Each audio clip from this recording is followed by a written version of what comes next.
So Callum, to start with, I'd like to begin with a quotation of you. So when investors come in and take control, they are removing the power from the very people that got to the business to where it's today. How to avoid that risk? It's probably one of the errors I've mentioned during my introduction, that this happens. That sounds like something I would have said. So I think we come at raising finance from a slightly different area. Although we're Unity Group is a private equity company, myself and my business partner are both entrepreneurs, 20 years of starting, building, ultimately buying and selling businesses. So we have a slightly different view around funding. We see that there's a fundamental disconnect, if you will, between the money and the entrepreneurs that create the value in the world. If you look at the situation now, there's a lot of money being pumped into startups. Now startups are very cool and very glamorous, and governments love them and the media loves them. Generally speaking, you're safer putting money on in the casino. Startups have a hideous failure rate. Then there's a lot of money for big companies, sort of 100 million revenue and above. There's quite a lot of money available up there. But actually, the vast majority of the economy is small businesses that sit in the middle. So actually, the 4,000 merchants that you have on your platform represent that small business area. And it's incredibly neglected. It is nearly impossible when you're a small business owner to raise capital. And as that quote alludes, if you are lucky enough to find an investor that will invest in you, it normally comes with so many terms and conditions that for the entrepreneur, you're giving up control. And the thing about us entrepreneurs, we're not very good at being told what to do. We don't like giving up control. So it generally doesn't work out very well. So I think what's really interesting about what's going on at the moment is that there's a whole lot of innovation in this space. So our company is doing something called an agglomeration, which is where we create a publicly listed vehicle exclusively for the use of good small companies to swap their private stock for public stock. So they get all the advantages of being a big company PLC, but they keep full control. It's their brand, it's their culture, nothing changes. ICOs that we're talking about today are another fantastic way that allow entrepreneurs to scale their businesses. And I think it was interesting, at lunch today, I had a couple of investors that were asking me, and it was kind of like, I keep hearing ICOs are scams and all of this. And we generally, as a private equity company, we don't get involved with startups. To us, that's just too risky. What we're interested in is established businesses that have already figured out what problem that they're solving. And actually, if you can take a business like a Kinguin, like a well-established business that has a customer base, has a lot of transactions, and you can move them onto the blockchain where they've got those coins, and they've already got a demand for that coin, and you can empower that. You can kind of put that on steroids and allow that business to grow, and therefore deliver so much more value to so many more people, to bring on more merchants, to serve more customers. That becomes really, really interesting, and that's why I'm here today. That's why we've got involved.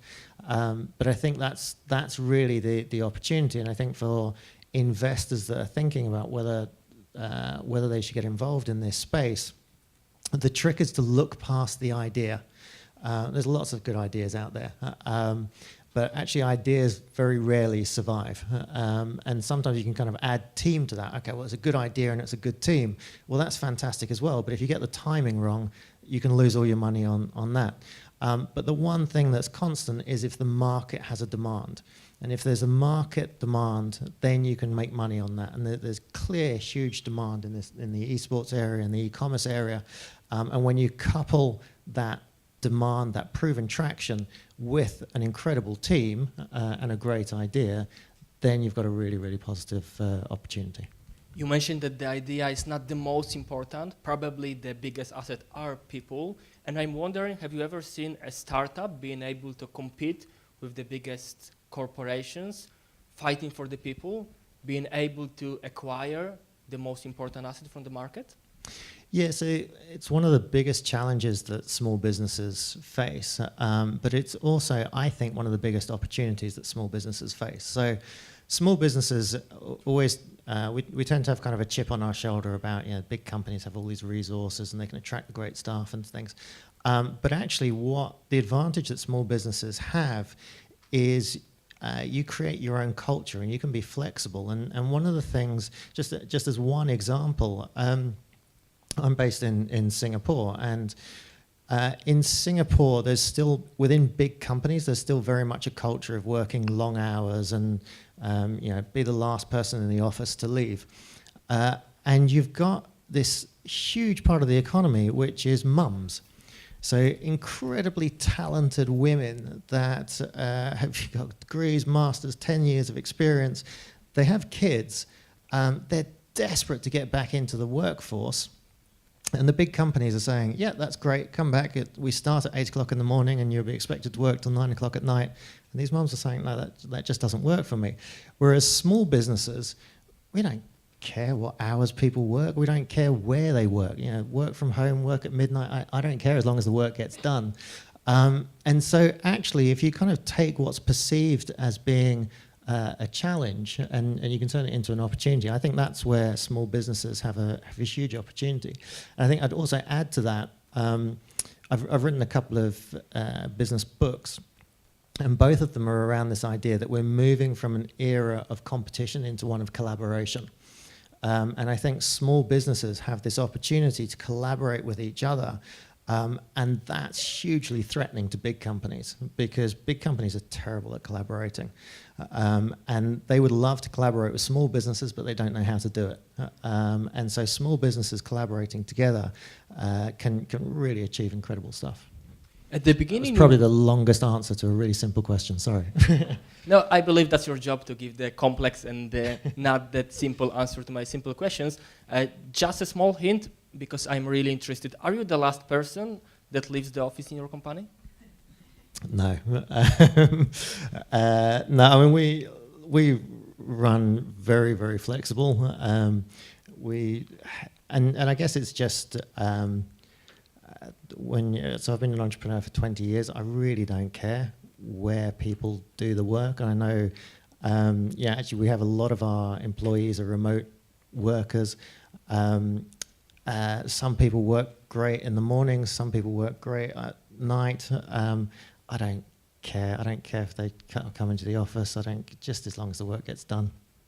Okay, so last but not least, you said that the investors are kind of scared of startups because these people are, let's say, they are able to do unexpected things, but at the same time, the small business owner face their fears about IPO, about searching money, about getting funds. What are the fears?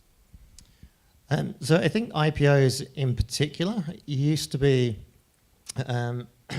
when I was growing up, IPOs used to be the entrepreneur dream. It was like, you build a business, you take it public. The number of IPOs has halved in the last 20 years. It's just not that appealing anymore. There's a lot of secondary money out there, so there's a lot of other options. And B, it's brutal to go through the process of an IPO. It's, I think, was it JP Morgan in their marketing material for IPO said the average IPO costs $3.7 million. It takes 18 months. And for the last 12 months of that, your full management team will have to be 100% on the IPO. Well, what about running the business?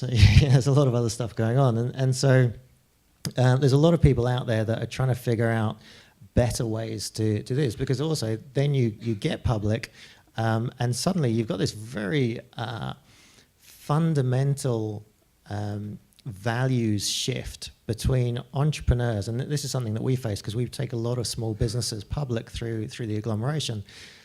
Entrepreneurs, like people like Victor, spend all day, every day making decisions about how to create value for other people. And oftentimes there's no return on that value for months or years. And so all entrepreneurs are in that mindset. It's all, how do I create more value for my staff? How do I create more value for my teams? Suddenly you go public and you're in a world where traders will buy and sell your stock a dozen times in a day. And they'll spread false rumors on internet forums to make money. It's a completely different value system. So for entrepreneurs, that's really not that attractive. So any innovation that allows companies to take what they're doing and do more of it by giving them that liquidity and that investment, without forcing them to go through the traditional models, which actually are not very entrepreneurial friendly, I'm a huge fan of. And to sum up, the alternative model to IPO is agglomeration. Well, that's just one alternative. I happen to think it's quite good. But no, I mean, there's lots of alternatives, and I think if you have an established business like Kinguin, if you've got people that are already doing 12,000 transactions a day on your site, something like an ICO is a phenomenal option in terms of allowing that growth. But for other companies, then yeah, it could be an agglomeration, it could be crowdfunding. I know we've got John Kim talking later. Yeah, lots of different options that weren't there 5 years or 10 years ago. So it's exciting. A quick question. I promised the last one. What's the public level of ICO anxiety? I mean, we've seen a lot of scams, we've seen projects that failed, we've seen projects that really had no back office. How do you see the investor approach to the ICOs that are being created? So I think we're still very much in a transition phase. I think a lot of people are still in kind of a what is this? And how do I get involved? I think it'll probably get worse before it gets better in terms of there's a lot of naive money coming into the marketplace. I think that the advice that we're only involved in one ICO, which is Kinguin, and that, interestingly, I've heard that from a couple of people today as well. So I think the approach that I'm telling people is find good businesses that already have an established model, and moving onto the blockchain makes complete sense, because it doesn't matter how good these ideas are, you're buying a currency, and if nobody else wants that currency, when you get back from holiday and you've got all that loose change, then you put it in a drawer and save it for later, and you then throw it away. That's kind of what a lot of these coins are going to be like. So if you're going to get involved in an ICO, you want a marketplace where there's already going to be a demand, or there's a guaranteed demand for your coins, because that way you can trade them later. Thank you very much.